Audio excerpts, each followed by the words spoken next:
இன்னைக்கு என்ன பழமொழின்னு பார்க்கலாமா? 5ல் விளையாதது 50ல் விளையுமா?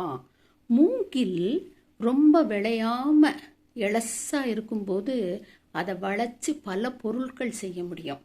ஆனால் அதே மூங்கில் நன்றாக விளைந்த பின்னர் அதை வளைச்சு பொருட்கள் செய்ய ட்ரை பண்ணினானாக்கா அது வராது. வந்தாலும் அது நன்றாக இருக்காது. அதே போல தான் வாழ்க்கையில் குழந்தைகள் மிகவும் சிறியவர்களாக இருக்கும்போதே, அதாவது 5 வயது ஆனவுடனே, விவரம் தெரிந்தவுடனே எல்லா விதமான கலைகள், கல்வி, நடனம், பாட்டு, ஸ்போர்ட்ஸு, விளையாட்டுத்துறையும் சரி, drawing, any art for that matter. So எல்லாமே அந்த சின்ன வயசில் அந்த குழந்தைகளுக்கு கற்றுக் கொடுத்துட்டானாக்க நன்றாக அவர்கள் கற்றுக்கொள்வார்கள். ஸோ அதே இது 50 வயசுக்கு மேலே படிக்கலாமான்னா படிக்கலாம்.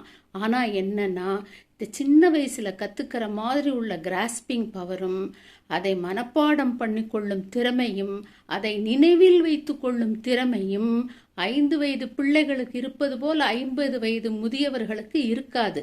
கண்டிப்பாக குறைவாகத்தான் இருக்கும்.